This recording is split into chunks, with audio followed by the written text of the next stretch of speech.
Look at that. Good evening, everyone. Thank you for joining us at our February meeting.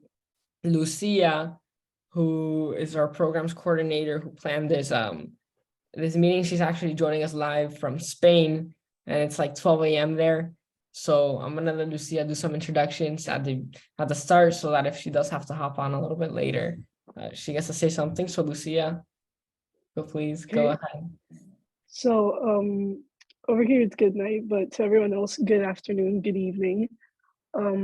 Thank you all for joining us today. Today we are having a little bit of a conversation, and then we are going to go into a bit of a more educational type of meeting today. We are going to be doing youth involvement in government.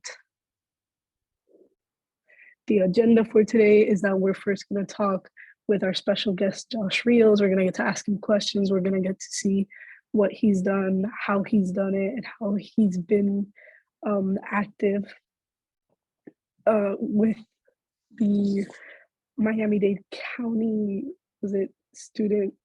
School He board, was the yeah. student advisor at the school board. So we'll be talking about that. Then we'll have a little presentation on how you guys can get involved with government and civic things. And then, of course, our little updates that we have at the very end. Yeah. Thank you, Lucia.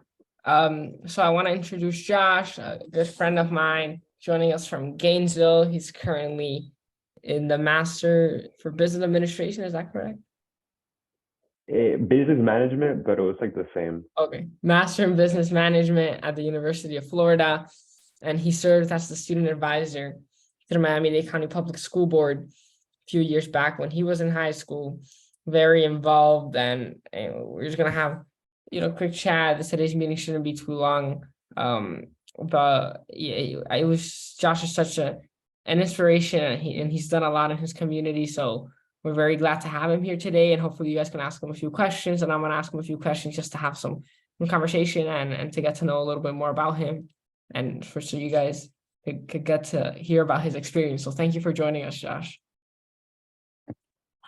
No, Maris, thank you so much for having me. No, the things you guys are doing are amazing. The fact that you guys want to get involved so early on. I wish I was doing what you guys are doing at the age you're doing it. So no, it's really it's good to see that the next generation is in a good place. Thank you, Josh. So my first question is kind of talk to us about what your role was at the school board, how you got there. Just why did you decide to do it? What's your motivation? What is it exactly that your job was? What did you do? Yeah, so basically I started off, so I came from SAS Kendall. I was class of 2019. So it's been, you said 2 years, it's been 4 years. You're making me old. But I started off as my student government vice president. And I so happened to be a very, very shy person. So it was actually honestly my mom who kind of pushed me to be like, Bobby, if you want to do something like in terms of the community and you want to be in politics and all that stuff, you need to get yourself out there. So she would always push me. And our person who would push me was my English teacher, Miss Conkling, who has recently retired, very young actually. She's still in her 50s, very young, but she was a very great motivation for me to. She told me about the position of student advisor. I never heard about it, and eventually I ran against a couple opponents. So it's like a meeting in May in the school board. First time I ever been, it was in 2018 in May. And you do a speech and basically outlining what you want to do for the district, how you're going to be the voice of the students. And thank God I won. And I will tell you, that's been probably one of the greatest things I've honestly done with my life. Was that it's probably one of the greatest positions a kid can ever have. And let me ask you, what was your speech about? What kind of, do you remember a little bit about what you said? What was your platform? Honestly, like every speech I always give happens to be about being the voice of the voiceless, because I remember growing up, I used to be very shy, I used to be very much overweight and obese, and that was very much something that made me feel really insecure, and people would make fun of me, and I always felt like the oddball out. And then when I lost weight and all that stuff, I became a little bit more confident, which doesn't mean just because of your look doesn't mean you can't be confident, but that's what it took for me. Everybody else is different. So I always start off the speech. I was once ignored, being the voiceless. No one really listened to what I had to say. But my job as someone who's in a position of power is always going to be being that voice of the voiceless, those who can't speak for themselves, those who are always ignored, and putting their issues and their concerns first and foremost. And I think that's the most important thing any young leader should aspire to attain. I agree. And I think that's very important, especially because as young people, often we don't think that we have a voice. But really, when we speak up, the adults often listen. So it's always important to make our voices heard. And I'm asking a question, once you did get elected, what were your duties? How did that look? I mean, I know the student advisor has to attend all those meetings. You probably missed a lot of class. How did you deal with that? How did you kind of manage everything, and what was it like? Yeah, so guys, I don't suggest this, but I calculated at the end of the year, of my senior year, how much days I missed, and I saw I missed 25% of the school year. Don't do that. There's a reason why I did a couple of those missed school days, and because I hated calculus. So if you're taking calculus, just stick it through. But yeah, you do miss a lot of time, going back and forth, again, being from Kendall, then going all the way to downtown. Also, being the student advisor allows you being in certain types of advisory boards. Like I was also in the Miami-Dade County Youth Commission. I was also part of the 21st Century Bond Advisory Board. I was part of the County PTA Board. There were so many different boards and so many meetings. So it's I couldn't make it. I couldn't be 100 places at once. I would get all these emails. So I would just try to schedule myself to the most important stuff. And I would always have my principal and my teachers on me, like, Josh, you're a student first. And so, but, being on the school board, being the voice of essentially 350,000 students in the school district, you get to sit alongside the board members and the superintendent. You're on TV on WLRN, PBS, I mean, not PBS, but WLRN, where they put Sesame Street and all these things. Pretty cool. So I got to speak on behalf of all the students. I got to pass policy on there. One of my foremost policies I was able to pass was having to do with food waste and food insecurity. So it was board item H3 in April 2019 that student advisors can't introduce legislation, but they can do it through a board member. So I did it through board member Steve Gallen. So the item allows for leftover food from school cafeterias that are uneaten and still fresh to go towards homeless shelters and food sharing programs across the county. It started off as a pilot program, but it was supposed to be a permanent thing after that. But what happened just a year after I graduated, COVID. So I think they stopped it. And that's one of the things I would love to bring back in. Hopefully one day, I mean, I'm getting ahead of myself now, but hopefully one day I would love to run for school board to bring that back, of all the ideas I have for education for kids here in Miami. So that's one of the biggest things I was able to do. That's awesome. And did you get an office, or did they give you a little cubicle or something? I got a little cubicle in the board members floor on the 7th floor. So it was cool. That's cool. And how have you stayed involved since then? So you obviously graduated. Did you graduate with your AA? I did. Awesome. That's why I'm only 22. I'm about to have a master's at 22. So you're only 22. I thought you were older. Oh man, coño. So you did the rest of your bachelor's at UF as well? I did. So SAS, as some of you guys know, it's a program with Miami-Dade and MDCPS that you get to have your high school and your college classes at the same time. So you graduate your diploma and your associates. So right after my associates and high school diploma, I went to UF, graduated fall 2021 with a bachelor's in political science and economics. And I came back in fall 2022 and will be graduating summer 2023 with my master's in science and business management. And what's next for you? What do you want to do after? I don't know. I really don't know. I would say something I would like. This is my advice that a lot of politicians and governmental officials have given me, and I would share to you guys. Make sure you get your money first. That's essential. I think the first person who told me that, I remember when I was a student advisor, I think it was in December or in November of 2018. It was former Lieutenant Governor Carlos Lopez Cantera. I asked him, do you have any advice for me? Again, I was 17 years old at the time. And he's like, make sure you get your money first, you build a family first, and then public service, because public service will always be there. So, but that's how, look, if you don't make your money first, you don't have your actual career first, that's how you get that domino effect of being corrupt. A lot of times, that's just how the system, you don't make money in politics.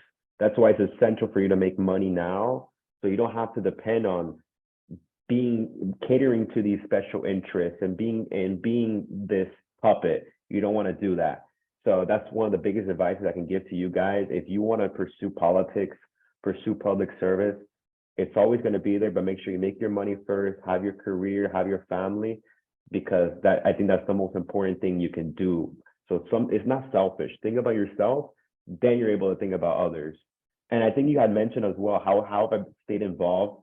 Honestly, keeping up with my connections, just calling, texting. I helped campaigns for former school board member now Luby Navarro, and former school board member, and now City of Doral Mayor Christy Fraga. So honestly, from there I met so many people, and that's how I met Maritz, actually, through the Youth Activities Task Force, because I was appointed by Councilwoman Marilyn Morano in Miami Lakes. And then I met amazing people in Miami Lakes and throughout Miami. So honestly, just emailing people, texting people, calling people, following up, that's the best way to get involved. And like you said earlier, believe it or not, adults listen to us. If you have intelligence behind what you're saying and you have confidence, they listen. And I noticed that in the school board. You would hear a pin drop. Like whenever everybody would talk and talk and talk, but when I would speak, and whenever like the next student advisor, like Coriana or Andrea now, like everybody be quiet and then they listen. So I think that's one of the best things. Know that you have a voice and use it to the best of your ability. 100%. And you mentioned your time with Christy Fraga. Is it correct? Did you work for her at the school board or something like that? Were you like what was your role there? Yeah, so I was part-time because I didn't know what I wanted to do. I knew I wanted to get a graduate degree after my bachelor's. So I just went in January, I just visited the school board because I wanted to say hi everybody, catch up. And then Christy texted me right as I was leaving, like, Josh, come to my office. I'm like, okay. Like, and she gave me like kind of like a proposal saying, look, as you know, I'm running for mayor. This is January 2022. I'm running for mayor of Doral. I want you to help me out both here in the school board and the campaign. So I'm going to hire you. So I was like, I wasn't looking for a job, but I'm like, okay, let's do part-time so I can have flexibility and all that stuff. So I was her administrative assistant in the school board, and also helped her on my free time in her campaign for mayor. And so I got to write legislation for her. I got to do Instagram reels and all that stuff. I got her the blue check mark verified on Instagram, all that stuff. So it was fun, and I got to meet so many people. I got to really love the community of Doral, and I would say that's going to be the community I feel like I'm going to lay my groundwork. Bless you. Where I'm going to lay my groundwork in. And so you're at UF now. Have you gotten involved at UF as well, or have you kind of decided to just stay more laid back, focus on your studies, stay involved in the Miami, or are you involved in Gainesville too? I'm honestly, it sucks. I don't have time to be involved here in Gainesville. I wish I was. And for anybody who's thinking about going to UF, I will 100% get involved, but do it from the beginning, because once like you don't have that set schedule from the beginning, you're not going to be able to revert back to it. So I think that was my fault that I wasn't able to. But the way I've been starting to get involved in another way outside of Gainesville happens to be through I email school board members to have coffee with them and lunch. And I've met school board members from St. Augustine, Jacksonville, superintendent from Ocala, all these different people that like have been amazing, honestly. And that's how you keep up. And also the one thing I did do in Gainesville while here was, I know many of you, or probably half of you guys, are Cuban, and I'm Cuban too. And so like well, it's 2023, well, a year and a half ago, the Cuban protests that were happening in summer 2021, we were trying to shed a light on it here in Gainesville, because it's a very predominantly white gringo city. So we passed a resolution. I wrote the resolution, and so happens one of the commissioners in the city of Gainesville is Cuban. She actually was born in Cuba. So we were able to pass it through her resolution in support of the Cuban people against the communist dictatorship, and urging the president and the secretary of state to change their policy with regard to Cuba. So that was, I think, one of the biggest things I think I did in Gainesville. Oh, that's actually very interesting. I didn't know that. So when it comes to you meeting with these school board members, and just some advice, most of the people joining the call are middle schoolers. We have a couple of high schoolers too. How do you approach like these individuals? Do you just cold email them? Like, how do you do that? How do you reach out? And what advice do you have when it comes to reaching out to politicians, government officials, things like that? Honestly, yeah, a lot of it is cold emailing. However, when you do, so this is my biggest advice. I think the hardest part is getting to the door. But once you're in the door, that's where you can make the magic. Making sure sometimes they're a little bit, they don't know why you're meeting with them, but just be honest. Like, I honestly just want to connect with you. I see the path you've taken. I want to be on that path too. If you can give me some advice. For example, a lot of the board members I've met up with and the politicians I met up with happen to be former U.S. graduates. So that's where I can get it to too. And there was another one I was able to get without even U.S. It was school board member Kelly Barrera from St. Augustine. I got her because she had a Hispanic last name. And so, and then I find out she's not Hispanic. She is gringo. She's gringa, but her husband is Nicaraguan, which I'm half Nicaraguan. That's how you're able to. So trying to find that little thing that gets you in common. Then once you're in the meeting, just write down stuff. I have a notepad with me. I jot down everything from where they went to high school to what their kid's name is to advice how they get to where they are. Because a lot of what I do, I get this from my friend Miguel Perez, who's like he's a little bit older than me, but like he's like a mentor to me too. You follow up. You send them letters. You send them emails. You send them gifts, like a book. Let's say they mention a book they're reading. What you do is, like, I haven't even done this yet because I haven't had the time, but I'm hoping when I go to Miami, they say they like a book. You find the book. You email or make a letter to the author of the book to have it signed. You get the book back and you send it to whoever you met, and they're gonna eat that up. They're gonna love that because you make a lasting impact on those people.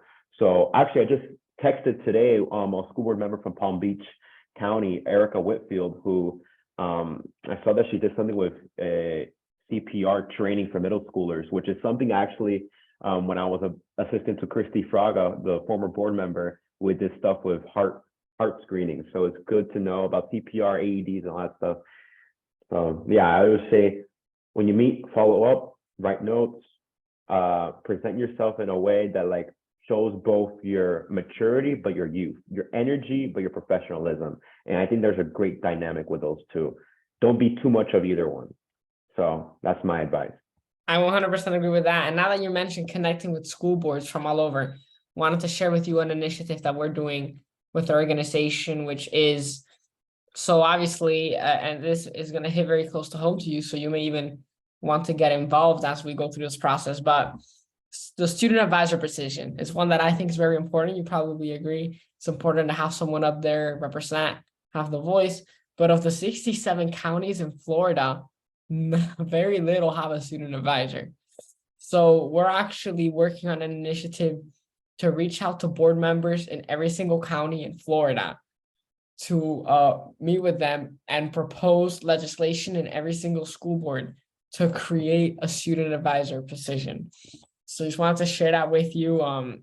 We're hoping to get it up and running. I mean, that would be awesome. I don't know if you agree. My friend, I'm ahead of you. Whenever I meet with these guys, I'm always talking about the position I had, and I think that's an amazing idea. Actually, one of the first, I would say the first board member I met outside of Miami was the school board chairwoman of Orange County, which is Orlando, Teresa Jacobs. I told her about the position. She was like, "What?" No, she loved it, and so I sent her the policy. Like, I don't know. I have to follow up with her. I haven't seen her in like almost a year now, but yeah, no. I if you need help, connections, because every single board member and superintendent I have talked to, I have mentioned that, and I know there's one in Broward, there's one in Palm Beach. Yeah. I don't know anywhere else, and it's so No, funny there's you bring that really, up. really little. Our team did research. I think we're almost done with the research. We're probably going to be done by next week, but our team is doing research on every single county. And as of right now, we're still missing a few. The only ones that we found are Miami-Dade. We have Palm Beach. We have Broward. I think Broward actually has two, which is interesting. They have an alternate. They have an alternate, right? That, and then let's see right here. The other one that has it is Martin County actually has a senior advisor, but that's the only ones we found so far in Florida. So maybe I'll definitely reach out to you after this and we could chat a little bit. I mean, it's funny that you bring that up though, because literally today, I don't know if you guys use LinkedIn. I don't know if you're old enough, young enough, I don't know. But I was using LinkedIn today and I was searching student advisors, student representatives, school board, whatever, from all these different places. So I connected with two former ones from Los Angeles, one from Seattle. I sent a couple invites to one from Atlanta, San Diego, all these different places. So hopefully something will happen there. I think that's really cool. But yeah. Count me in, bro. I definitely have a couple connects already. Definitely already gave them my introductory pitch. But if you have a actual like full presentation, yeah, they'll eat it up. No, and the thing is that the thing about legislation like that is that it's one of those pieces of legislation that's what I like to call like a no-brainer policy. Like it's very hard to actively come up with arguments against a policy like that because there's not really any negatives other than like, I guess the missing class, but like there's really only benefits the way I see it. So if we talk to the right people, we send the right follow-ups, I think that the chances of us getting this passed in every single county is very high. So Right.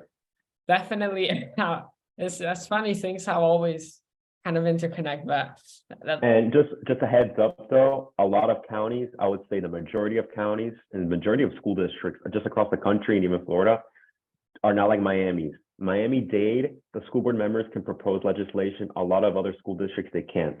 It's usually through the superintendent and the staff. And basically what the board members do is say yes or no. They can obviously go to staff and, yo, can you like do this?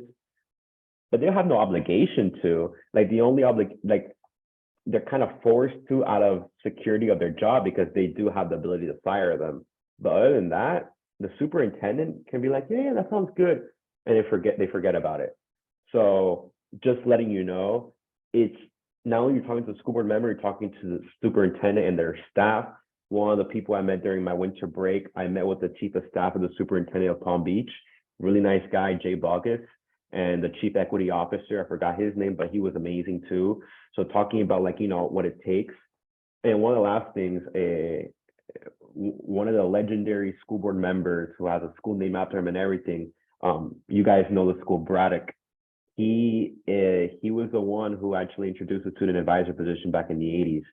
And it's funny enough, because I was looking at history and stuff like that. Funny enough, the teachers union was against it. They actually spoke out against it, saying it was unconstitutional. But they asked the attorney, is there anything unconstitutional about this? And he's like, no, of course not, because they're not a voting member. And I think there's some people, I have a friend of mine that he has a nonprofit as well with it's called the Youth Education Coalition, I think it's called. He wants to have the student advisor have a vote. Not for that. I think they should be able to have ability to propose legislation on their own, maybe not by themselves, but maybe through the superintendent's office and have like a little note on the top. I think that's the way to go. I 100% agree with the whole voting section, because then you get into constitutional law about all of that. But I do agree also about being able to propose, because it makes sense for the person who's representing the students, to get out there and propose things. But no, Yeah, because you're already thinking about it, right? You're already thinking about running. The campaign already started for you. But no, definitely interesting that how everything connects. And when it comes to connections, networking, I mean, you've talked about LinkedIn. As for some of our middle schoolers, when do you think it's the right age to start a LinkedIn account? And how should one go about starting it? What are some things that you think they should include in it? I think ninth grade. I mean, I don't know what age you guys are, but I think ninth grade is the best. I mean, high school. I didn't start mine until I would say senior year high school. Again, it's been 4 years, but it feels like an eternity. I feel like we're technically still all Gen Z, but it's like there is definitely a huge technological or social media advancement in those 4 years. So I would say if I were your age, if you're middle schoolers or your high schoolers, get it like in ninth grade. And if you're already above ninth grade, already have a LinkedIn. And basically just set it up by putting all the stuff you've done in your high school. If you volunteer, things like that. Start connecting to people you know, people you want to meet, people message them and things like that. I mean, that's the best thing I can offer advice for. 100%. And while we're on the topic of connecting and meeting new people, just want to give a quick plug that we're starting our very own podcast in March in partnership with the Miami Lakes Chamber of Commerce and the Office of Mayor Manny Sid. So Josh, we'll coordinate next time you're in Miami in April or June, May. We'd love for you to come and be one of our guests. It's gonna be good. I think the promo for that will be posted today.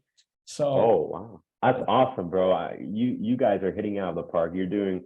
I brag about you, like as if you're like my little brother. I really mean it. You're doing great stuff. I appreciate it, Josh. And yes, we start wrapping things up. Don't want to hold everybody too long, especially Lucia, that it's 12:36 a.m. now in Spain. But just quickly, I want to give an opportunity for anybody here to ask any questions. I know Melody typically always has some questions, or Stephanie, Maria, Natalie. I see you're here. Joseph, I see Joseph here. If anybody has any questions for Josh, I know Josh will be more than happy to answer them. Anyone? No, not today. Don't. No, I'll ask. Because I'm wondering, because you're talking a lot about like doing things from a position of power, right? And I also want to ask you, how can we, as like people just around these people who have positions of power, how can I, as a friend of someone who will be student advisor, get involved and take action on my own without having those positions?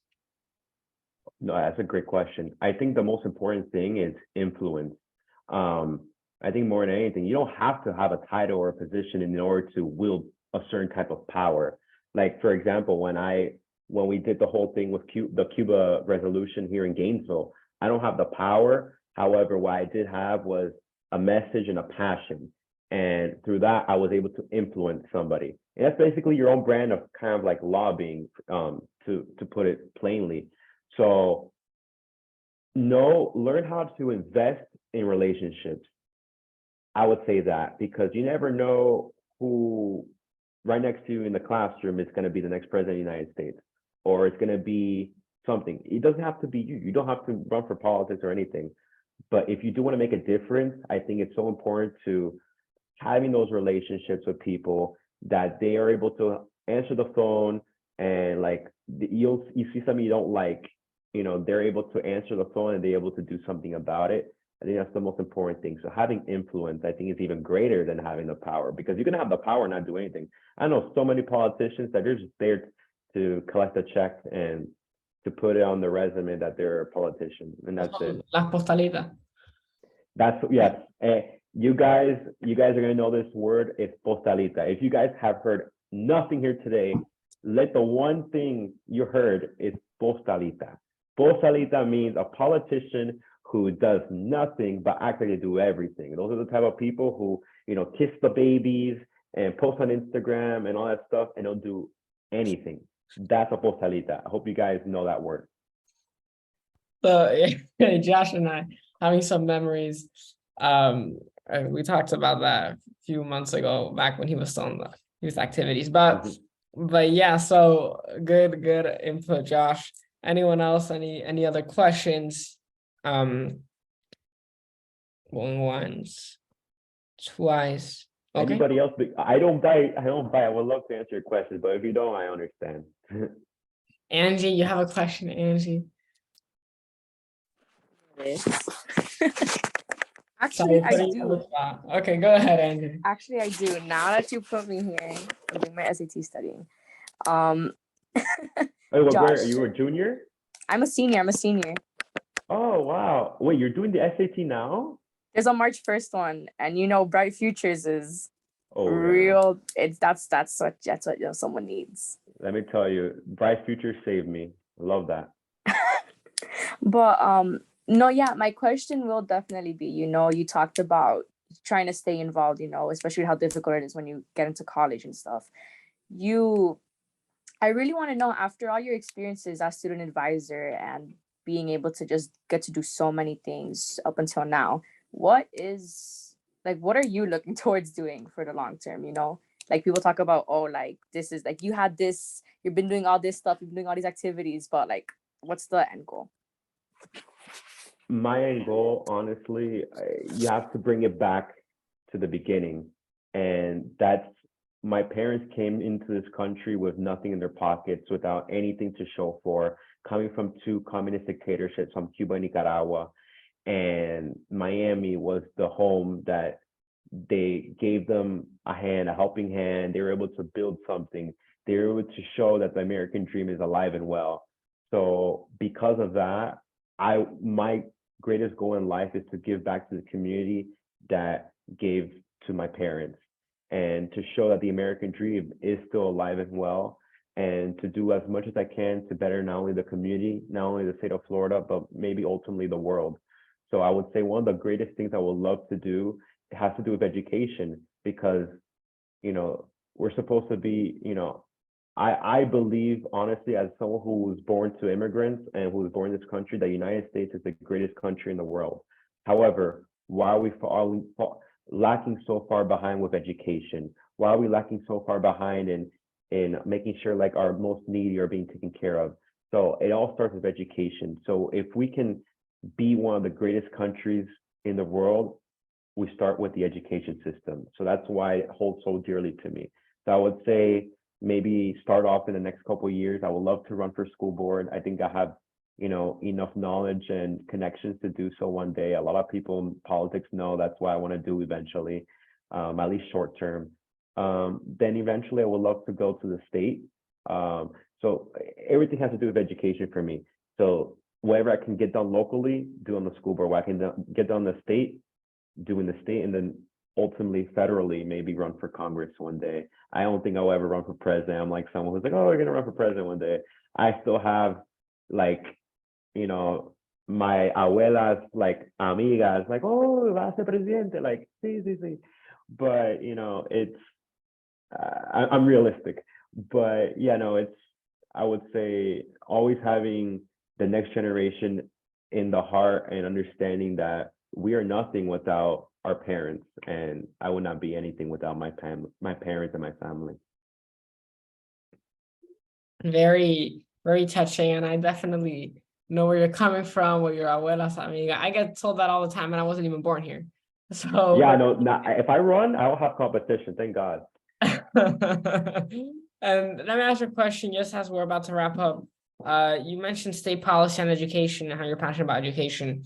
And I just wanted to propose something, run it by you, see how you feel. So, would you think that maybe when it comes to civic education, it should be a requirement for students in high school to complete like a community action project or something of the sort, where they would have to identify an issue in their community and like meet with like their local city council or something? I feel like we focus a lot on textbook civic education, but at the end of the day, I feel like civics is like an experiential process that requires you to like do it in order to understand. I don't know if that makes sense. I don't know what your thoughts are on that. Yeah, that sounds interesting. I would say something along the lines like, while we replace that like with community service, kind of like, community service, you have to have an X amount of hours. I think it's 100, or they've raised it since I was in high school. Maybe splitting that, maybe 50 hours doing community service and 50 hours doing civic service of the sorts. I don't know in terms of policy if that's like something there, but I definitely like in like AP programs. I think that'd be a great idea. Doing an AP program, doing it in IB. I mean, doing it in all those specialized programs in high school. I think that's the best way to at least start it, and maybe do a pilot program. I think that's where I would say the local level is the funnest, because you can create these pilot programs in a little part of the county. Let's say I run in Doral, and let's say I want Ronald Reagan to have this civic project or whatever. I want them to have it, and you can do it. I mean, that's the fascinating part of it. And then if it works, you can do it throughout the county, and then other counties take note, and then you can go to the state. So I think that's a great idea. In terms of policy, I don't think it can be like that on the state level. I think it has to start off as a pilot on the local level first.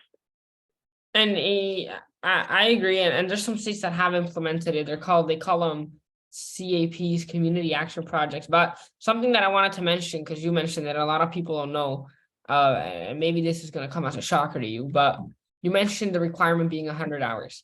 I know that's the case for several students if they're like in a magnet program, or like specifically like SAS, or like if you're a magnet program at Barbara Goldman, it's 100 hours. But shocker, the district, I don't know if this is state or district mandated, but the requirement to graduate overall without being in a special program, for example, at an HML, the average student, all they need to graduate, 2 hours of community service. That's it. Really? That's what's required. All the other extras that you hear, like, 100 hours, that's all magnet program specific. So the average student at HML only needs 2 hours to graduate, which is like nothing. And the magnet programs at Barbara Goldman only require 10 hours. Just shows you that there's obviously this big, like, I was shocked. Like, they made it sound like everybody has to do 100 hours. now that was SAS only. So it just shows you, I feel like that number is so like low. Like, I don't know. Let me tell you, I am very shocked. And as someone who's been in the district, I guess that's one of the things I thought I knew, so I never inquired about it. So wow, I'm actually very surprised. I'll look into that. Yeah, I forgot to mention, I'm doing an education policy certificate here, a graduate education policy certificate here in UF. And one of my projects, I have to do an interview with a policymaker in the education field. And I'm actually interviewing school board member Monica Colucci. So I'll bring that up to her. Let me know how that goes. That should be an interesting one. Yeah, no, she's great. Robert Alonso, great people. And Maritere, I know Maritere Rojas, who's the chairwoman. So it's all great. She's gonna be on Angie's diploma in June. So if you remember the name Maritere Rojas, she's gonna be on your signature on the diploma. Angie, take notes. Let's take a look. We'll take a picture and send it to Josh when you graduate. Well, listen, Josh, thanks for meeting with us. As we start wrapping up, Lucy, if you want to share your screen again and I think we just have one more slide with some organizations and resources for you guys, examples of you can get involved. I know Josh mentioned some of them, like the Miami-Dade Youth Commission. We just have like a list of 3 or 4 organizations that I wanted to share with you all. But I just really want to thank Josh and you say how much we appreciate you coming on, and it's been like one of the funnest like meetings we've had since we started doing these. So thank you so much. Thank you. We appreciate Thank it. you for having me. Yeah, no, it's been great. I'm gonna text you soon, and hopefully maybe you can come out and meet a lot of these kids. Actually, may probably be there, so you may be able to meet them physically if you go to our event next week Thursday, if you're able to make it. It's gonna be a fun event, free food. I got you, bro. So hopefully I'm on a diet. I'm Oh, on a are diet, you? gain a little bit of weight. Look, if you see this picture, you see how I have like I look skinnier. Yeah, I've gained a little bit weight around the edges. I'm trying to get my jawline back. I feel you, bro. I feel you. Well, Josh, thank you so much. And we're just gonna go quickly over these things, but thanks for being here. We appreciate it. Oh, hey, thank you so much, Moritz, for having me. It touched my heart for you to even reach out to me to speak to you guys. You guys are amazing. You guys are gonna take over the world, and I just hope to be part of the ride with you guys, and hope to see all you guys soon. Hopefully, I'm there Thursday and see all you guys. So thank you again, and good luck to all y'all. And Thank you, Josh. if you need anything, ask him for my number, my Instagram, all that stuff. Don't worry. I love mentoring. Like I consider Mario like my little mentor, whatever. If he needs anything, call me up. So Dade, guys, I wish you all the best. Love y'all. God bless you. See y'all soon. Thank you so much. Thank you, Josh. Bye-bye. Take care. Thank you. Lucia, if you just want to pull up the last few slides so we could finish this up, and then we're gonna give away the $25 gift card. I haven't forgotten about that. So you want to go ahead, Lucia? Yep. Yeah, give me a little sec. Okay. So the conversation took a bit longer than we were expecting, so I'm gonna go straight into a few organizations we wanted to present to you guys, for you guys to be able to get involved in government. The first one is, for those of you in Miami-Dade, the Miami-Dade Youth Commission. The Youth Commission was established basically for your voice to be heard as students. They study youth problems in the county, and they try to make policies and do things in order to solve those youth issues. Rhizome, I don't know. But this is a nationwide nonpartisan organization that also seeks to empower youth like we do and have them civically engaged, encourage lifelong leadership. The organization is for high school students, so and college students. So those of you who are in middle school, keep it in mind for when you start high school, and those of you who are in high school, start looking into it. Then we have the Children's Trust Youth Advisory Council. It's also another Miami-Dade County program-ish. It's for high school students, and it's there to help you develop leadership characteristics, helps you develop in those kinds of spaces. So, yeah. And then we can't talk about youth involvement in government without talking about our organization, BP. We are a student-led 501 here in Florida. And, with us, you can be part of engaging civic events like our Civic Bowl and other things we plan on doing. You have resources that are going to help you understand the government. We are always trying to inform you guys about how things work, how things go. This meeting itself was a learning possibility for you guys to understand further how we as students can get involved in making a change. And then, of course, you'll always be informed and empowered on how you can make changes. We love to support you guys. We've been recently supporting a few students who have started their own nonprofits and their own plans and organizations. So, we're always here to support you guys. We're always here to see you guys make a change. We're always here to see you guys push through. So, yeah. And then I wanted to put in a little reminder that the best way for you guys to make a change is to be present and to use your voice. If you guys are not there when you have to be there for certain things, if you guys want to make a change, in your community, you have to be present in your community and you have to use your voice. If you do not use your voice, you will just be another person standing in the crowd. But if you are but if you're using your voice and you're not standing within the crowd, people are not going to take you seriously. So keep that in mind. And then a few little updates. The Civic Bowl, we have announced our finalists. We have Barbara Goldman, Senior High, and then Mauritius High School, Hialeah Miami Lakes Senior High. It has nothing to do. I just wanted to mention that they didn't win because they're Mauritius High School. I'm getting old, but anyways, the final showdown is on 6 p.m. March 2nd at the Miami-Dade North Campus. So keep that in mind if you're going to tell your parents to go. It is at the North Campus. Then we've recently announced for Dade Daughter Dance that will be host the 28th of April at Miami Lakes. And then I want to remind you guys that we do have a newsletter, which our team works very hard on, that comes out the last Friday of every month. This February edition should be coming out this Friday, I think. So remember, you can still subscribe to our newsletter if you follow us on our Instagram. It is linked in our bio.